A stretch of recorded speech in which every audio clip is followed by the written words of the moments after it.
Hello guys, അപ്പോൾ ഞങ്ങൾ ചൂട് സഹിക്കാൻ പറ്റാണ്ട് ഒരു കൂളർ എടുത്തു കേട്ടോ. അപ്പോൾ അത് നിങ്ങൾക്ക് പരിചയപ്പെടുത്തി തരാമെന്ന് വെച്ചിട്ടാണ് ഇന്ന് വന്നേക്കുന്നത്. അപ്പോൾ നമ്മളിത് ബജാജിൻ്റെ ഒരു കൂളറാട്ടോ എടുത്തേക്കുന്നത്. ഇതൊരു പേഴ്സണൽ കൂളറാണ്. അപ്പോൾ നമുക്ക് ചെറിയ റൂം, ഹോള് അങ്ങനത്തെ ആവശ്യത്തിനൊക്കെ ഈ കൂളർ ധാരാളം മതിയാവും കേട്ടോ.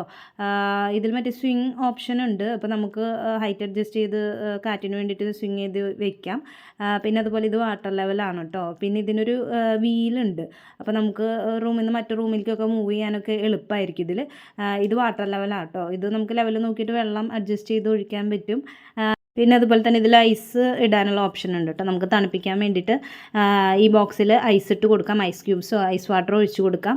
അപ്പോൾ അത്യാവശ്യം നല്ല കൂളിംഗ് കിട്ടും കേട്ടോ നമുക്ക്. അതുപോലെ തന്നെ ഇതിൽ ഹണിക്കോമ്പിൻ്റെ പാഡാണ് ഉള്ളത്. നോർമൽ പാഡല്ല, ഹണിക്കോമ്പിൻ്റെ പാഡ്. അതാകുമ്പോൾ നമുക്ക് കുറച്ചും കൂടി ബെറ്ററാണ് കേട്ടോ.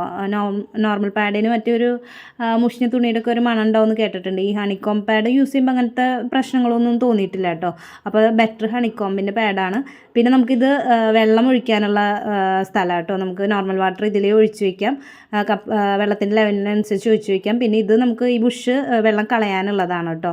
നമുക്ക് വെള്ളം കേടായെന്നൊക്കെ തോന്നുകയെന്നുണ്ടെങ്കിൽ നമുക്ക് ആ വഴി കളഞ്ഞു വയ്ക്കാൻ പറ്റും. മാറ്റാൻ പറ്റുന്നവരാണെന്ന് വെച്ചിട്ടുണ്ടെങ്കിൽ ഒരാഴ്ച കൂടുമ്പോൾ വെള്ളം മാറ്റുന്നത് ബെറ്റർ ആയിരിക്കും കേട്ടോ. നമുക്ക് നല്ല ഫ്രഷ് ആയിട്ടുള്ള എയർ കിട്ടാനായിട്ട് വെള്ളം ചേഞ്ച് ചെയ്ത് വയ്ക്കുന്നത് നല്ലതായിരിക്കും കേട്ടോ.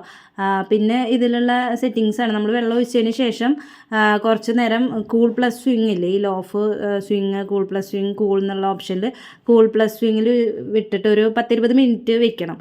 എന്നാലേ നമുക്ക് ഇതിൻ്റെ ഇത് ശരിക്കും കിട്ടുള്ളൂ കേട്ടോ. ആ കൂൾ പ്ലസ് സ്വിങ്ങിൽ വെക്കുമ്പോൾ നമുക്ക് വെള്ളമൊക്കെ ഹണിക്കോം പാഡിലൊക്കെ പിടിച്ചതിന് ശേഷം നമുക്ക് നല്ലൊരു തണുത്ത കാറ്റ് കിട്ടാൻ വേണ്ടിയിട്ട് അത് ഉപകരിക്കും കേട്ടോ.